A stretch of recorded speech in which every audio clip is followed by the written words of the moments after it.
SB এডুকেশনের পক্ষ থেকে আমার প্রিয় ছাত্রছাত্রী ও অভিভাবক অভিভাবিকাদের জানাই স্বাগত। আজ আমরা দ্বাদশ শ্রেণীর বাঙালির শিল্প সাহিত্য ও সংস্কৃতি বিভাগের একটি ভিডিও প্রস্তুত করতে চলেছি। এই শিল্প সাহিত্য সংস্কৃতির যে বিষয়গুলি রয়েছে তার মধ্যে প্রথমেই রয়েছে বাঙালির সঙ্গীতের অবদান, দ্বিতীয় রয়েছে বাঙালির চলচ্চিত্রের অবদান, তৃতীয় রয়েছে বাঙালি জাতির চিত্রকলা চর্চার অবদান, চতুর্থ রয়েছে বাঙালির বিজ্ঞান চর্চায় অবদান এবং পঞ্চম বা শেষ রয়েছে ক্রীড়া চর্চায় বাঙালিদের অবদান। আজ আমরা দ্বিতীয় বিষয়টি নিয়ে আমরা আলোচনা করব।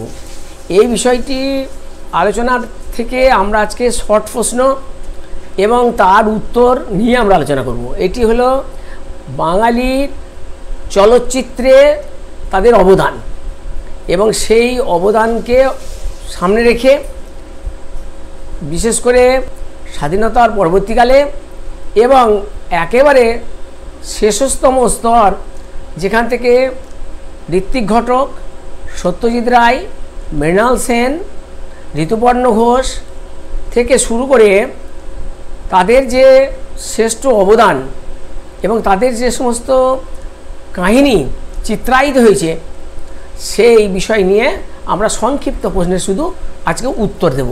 আজকে কোনো বিষয়ের বিস্তৃত বর্ণনা থাকছে না। আমরা জানি এখান থেকে আমাদের এমসিকিউ আসবে এবং যে বড় প্রশ্ন থাকবে দুটি, সে বড় প্রশ্নের সঙ্গেও জোড়াতালি দিয়ে ছোট প্রশ্ন থাকবে।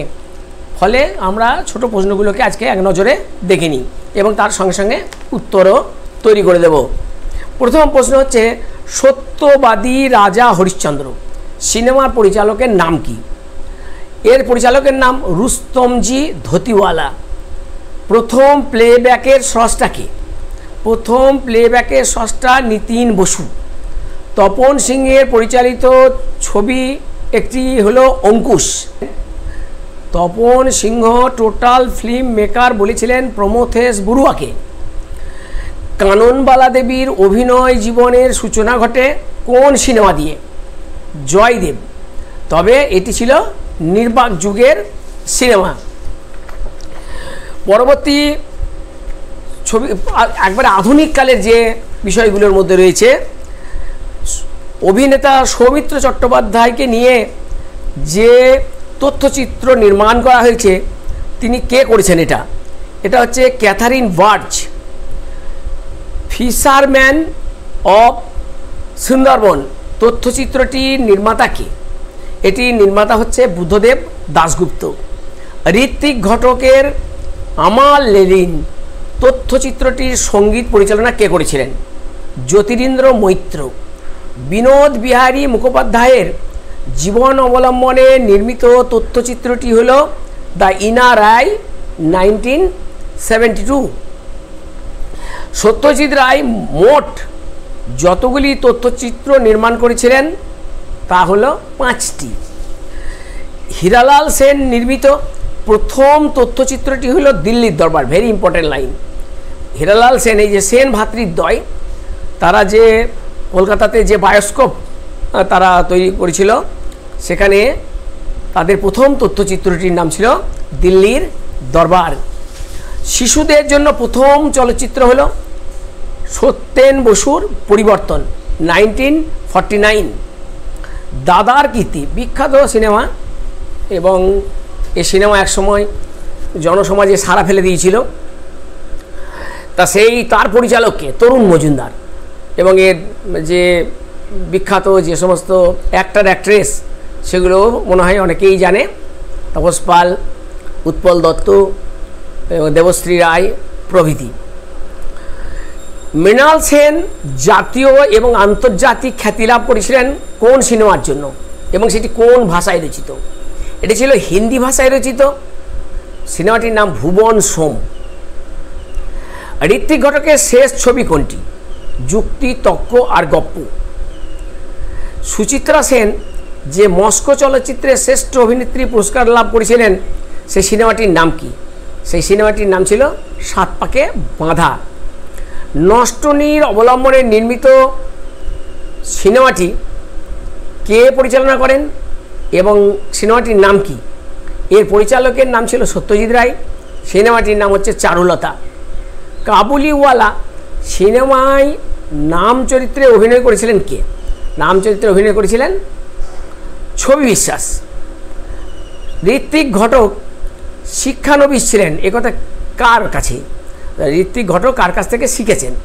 এটা হয় বিমল রায়ের কাছে। পথের পাঁচালী সিনেমায় ক্যামেরাম্যান কে ছিলেন? ক্যামেরাম্যান ছিলেন সুব্রত মিত্র, ভেরি ইম্পর্টেন্ট। ৭.৭৪ এই সিনেমার পরিচালক কে ছিল? নির্মল দে। রবীন্দ্রনাথের ২ বিঘা জমি কবিতা অবলম্বনে নির্মিত সিনেমাটি কে কি নাম দিয়ে তৈরি করেছিলেন? এর নাম ছিল বিমল রায়ের দেশ বিঘা জমিন বা ২ বিঘা জমিন। পরপর দুবার কান ফিল্ম ফেস্টিভ্যালে পুরস্কার লাভ করেছিলেন কে? বিমল রায়ের উদয়ের পথে, 1944। প্রথম প্লেব্যাক প্রথার প্রচলন হয়, ভেরি ইম্পর্টেন্ট লাইন, প্রথম প্লেব্যাক প্রথার প্রচলন হয় কোন সিনেমায়? ভাগ্যচক্র সিনেমায়, 1930। এই বন্ধ জানালার যুগে এই লোকটা কিছু করার চেষ্টা করছে, অর্থাৎ পুরো বাক্যটা হচ্ছে এই বন্ধ জানালার যুগে এই লোকটা কিছু করার চেষ্টা করছে। এটা কার সম্পর্কে বলা হয়েছে? বলেছেন প্রমথেশ বড়ুয়া বলেছে, আর বলেছেন ঋত্বিক ঘটক প্রমথেশ বড়ুয়া সম্পর্কে। কানন দেবীর শ্রেষ্ঠ অভিনেত্রী পুরস্কার পেয়েছিলেন নায়িকা ও মা সিনেমার। প্রথম ব্যাকগ্রাউন্ড মিউজিক ব্যবহার করা হয় বিদ্যাপতি সিনেমায়, 1937। রবীন্দ্রনাথের যে নাটক সিনেমা হিসাবে প্রদর্শিত হয়েছিল তার নাম হচ্ছে নটির পূজা।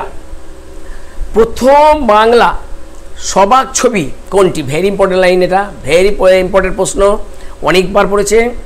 প্রথম বাংলা সবাক ছবি এটি হলো জামাই ষষ্ঠী। এটা কারা প্রযোজনা করেছিল? ম্যাডাম থিয়েটার, এবং এর হচ্ছে 1916 সালে। এটা তিনটেই মনে রাখতে হবে, সাল মনে রাখতে হবে, কারা প্রযোজনা করেছে লিখতে হবে, এবং সিনেমাটির নামও লিখতে হবে, এবং সেটা সবাক, অবাক নয়।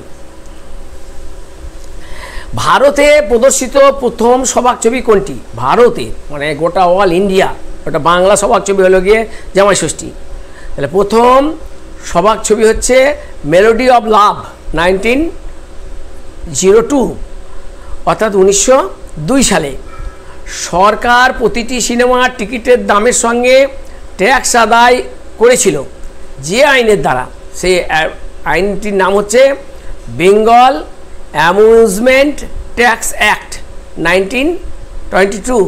একে আমরা সাধারণ ভাষায় কি বলি? Entertainment tax. বাংলা সিনেমায় সাহিত্যধর্মী গল্পের অবতারণা করেছিলেন কে? শিশির ভাদুরী। এই কোম্পানিটির নাম ছিল তাজমহল ফিল্ম কোম্পানি, এটা শিশির ভাদুরী করেছিল, এবং তাজমহল ফিল্ম কোম্পানির। অরোরা ফিল্ম কোম্পানি যাত্রা শুরু হয় কোন সিনেমা দিয়ে এবং কবে? দস্যু রত্নাকর, এবং সেটি হচ্ছে 1921। বাংলা সিনেমায় চ্যাপলিনের ম্যানারিজম বা ব্যঙ্গাত্মক হাস্যরসের আমদানি করেছিলেন কে? ধীরেন গঙ্গোপাধ্যায়।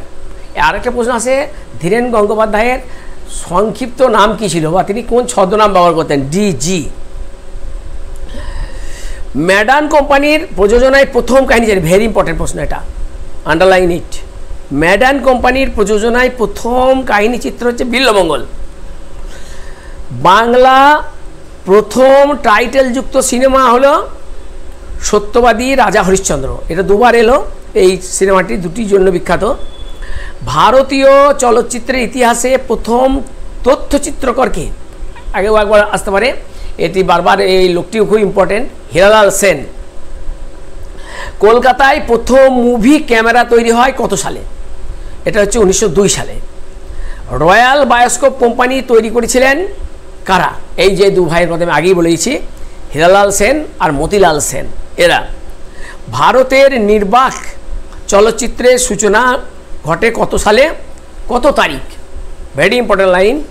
এটা হচ্ছে 1896 সালের 7ই জুলাই এই ধরনের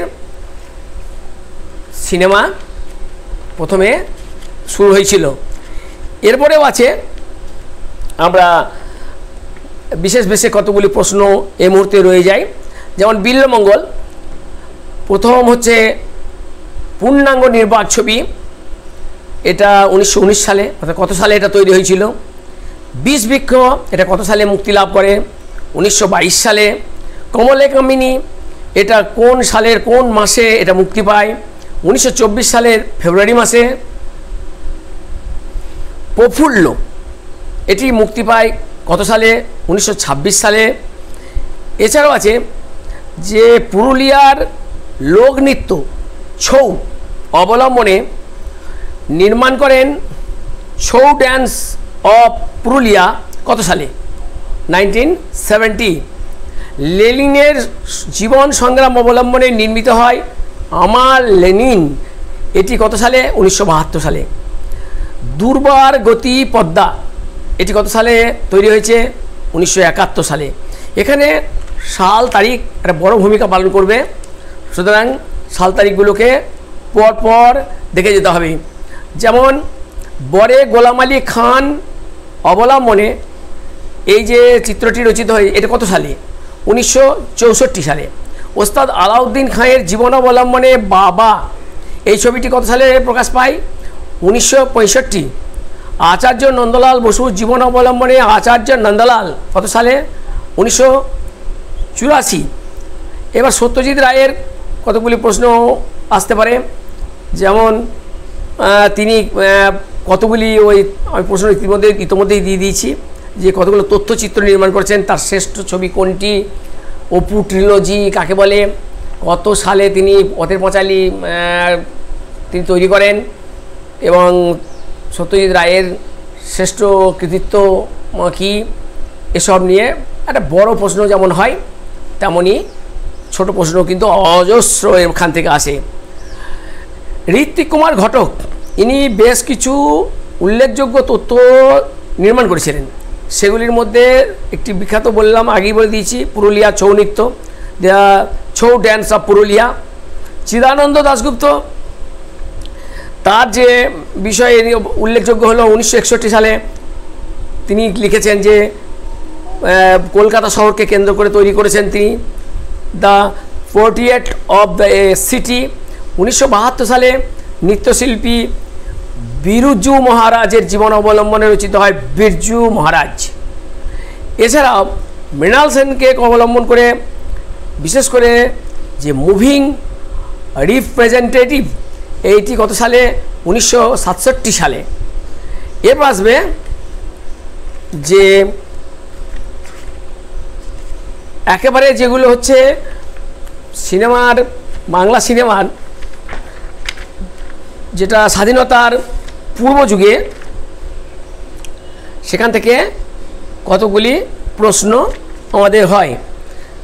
তার মধ্যে আমি কিছু প্রশ্ন যদিও করেও দিয়েছি, তবুও সূচনা পর্বের বলে কিছু প্রশ্ন কিন্তু এখানে থেকে যায়। যেমন হচ্ছে চলচ্চিত্র প্রথম তৈরি হয় কোথায়?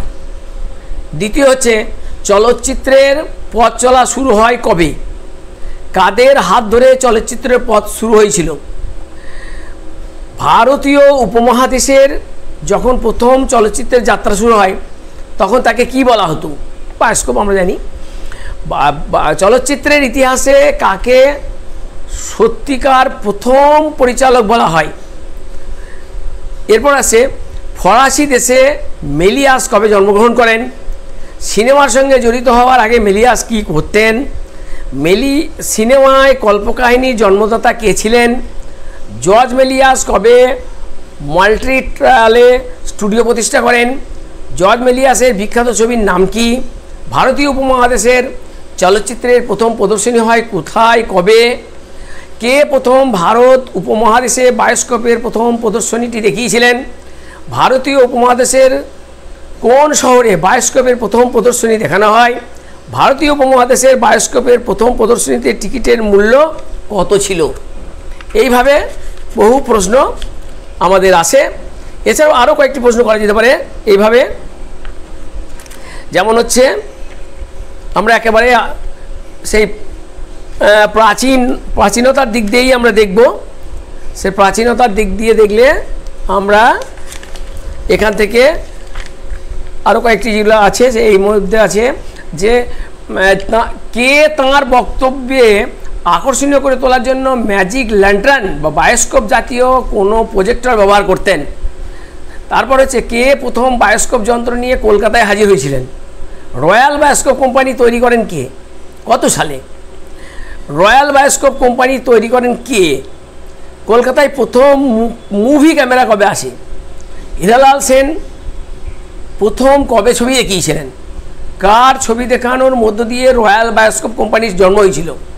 হীরালাল সেনের নির্মিত সব চলচ্চিত্র ও নথিপত্র কবে আগুনে পুড়ে যায়? প্রথম চলচ্চিত্র ব্যবসা করার আন্তর্জাতিক প্রস্তাব এসেছিল কার কাছ থেকে? জামশেদজি ফ্রামজি ম্যাডাম কবে ময়দানে একটি তাঁবু সিনেমা দেখানোর ব্যবস্থা করেন? এইভাবে অজস্র শর্ট প্রশ্ন সিনেমাতে থেকে দেওয়া যায়, যাকে আমরা চলচ্চিত্র বলছি। এই চলচ্চিত্রের মধ্যে আধুনিককালের যেমন হচ্ছে 22শে শ্রাবণ সিনেমাটি কে পরিচালনা করেন? এছাড়াও আসবে যে ঋত্বিক ঘটকের সর্বশ্রেষ্ঠ সিনেমা কোনটি, বা এরকম বলতে পারে আকালের সন্ধানে এটি কার পরিচালনায় দেখানো হয়েছে? এরপরে দেখা যেতে পারে নীল আকাশের নিচে, এটা কার পরিচালনায় এটা তৈরি হয়েছে? চারুলতা এটি কে, এর পরিচালক কে? যদিও এটি আগেও বলা হয়েছে। এর পরবর্তীকালে আমরা আরও যে কথাগুলো আসবে সেগুলো হলো বাংলা সিনেমায় যে সেন ভ্রাতৃদ্বয় বলতে কাদের বোঝানো হয়, এবং আমি বারবার বলে এসেছি যে প্রথম অবাক ছবি এবং প্রথম সবাক ছবি এই দুটি খুবই ইম্পর্টেন্ট। এইভাবে আমরা অজস্র প্রশ্ন এবং উত্তর দিয়ে বাঙালির চলচ্চিত্র শিল্পে অবদান আলোচনা করা হলো। তোমরা সবাই ভালো থাকবে।